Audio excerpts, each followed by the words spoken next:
नमस्कार मित्रमैत्रिणींनो, स्वामी समर्थ. पितृदोषापासून मुक्ती मिळवायची आहे तर करा हे 7 सोपे उपाय.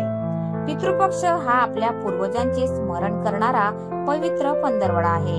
2025 मध्ये पितृपक्ष 7 सप्टेंबर ते 21 सप्टेंबर पर्यंत साजरा केला जाईल.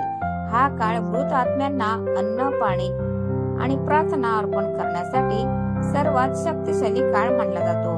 वैदिक ज्योतिषशास्त्रानुसार जेव्हा राहू आणि केतू कुंडलीत वाईट स्थितीत असतात तेव्हा ते बहुतेकदा पितृदोष निर्माण करतात. यामुळे जीवनातील महत्त्वाच्या क्षेत्रात अडथळे, कौटुंबिक वाद, आर्थिक संघर्ष आणि विलंब येतो. शास्त्रांमध्ये असे म्हटले आहे की पूर्वजांच्या आशीर्वादाने राहू आणि केतूचे दुष्परिणाम कमी होऊ शकतात. म्हणूनच पितृपक्ष हा उपाय करण्यासाठी आदर्श काळ मानला जातो. हे पितृपक्ष दूर करण्याच्या 7 सोप्या पद्धती आहेत ज्या आपण जाणून घेऊ. नंबर 1. पाण्यासोबत काळे तीळ अर्पण करणे.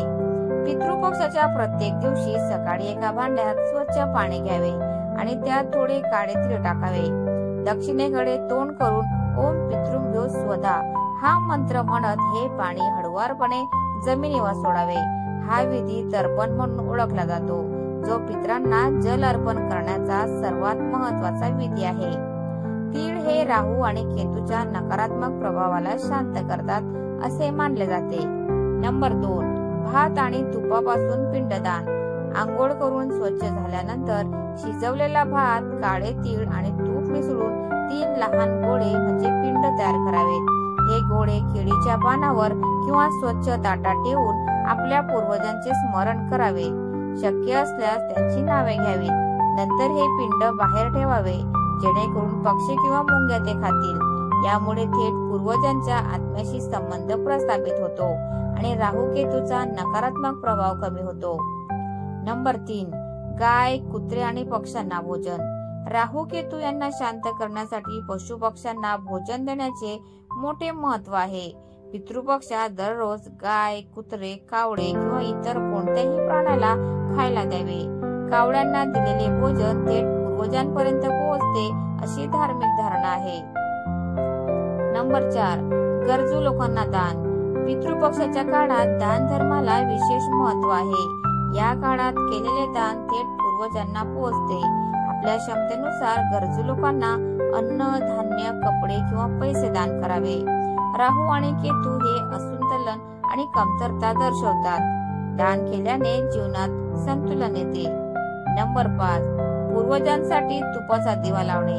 पितृपक्षात दररोज संध्याकाळी आपल्या घराच्या दक्षिणेकडील दिशेला तुपाचा दिवा लावा. हा प्रकाश माझ्या पूर्वजांपर्यंत पोहोचो आणि त्यांना शांती मिळो अशी प्रार्थना करावी. दक्षिणेची दिशा यम आणि पितृलोकांशी संबंधित आहे. त्यामुळे येथे दिवा लावल्याने पितृदोषाचे निवारण होते. नंबर 6. मंत्रांचे जप. या काळात रोज मंत्र जप करणे खूप प्रभावी ठरते.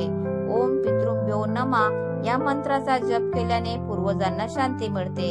तसेच राहूसाठी ओम राम राहावे नमः आणि केतूसाठी ओम केम केतवे नमः या मंत्राचा जप केल्याने पितृदोष आणि ग्रहदोष शांत होतात. नंबर 7. साधेपणाचे पालन. पितृपक्ष हा साधेपणाने जगण्याचा काळ आहे.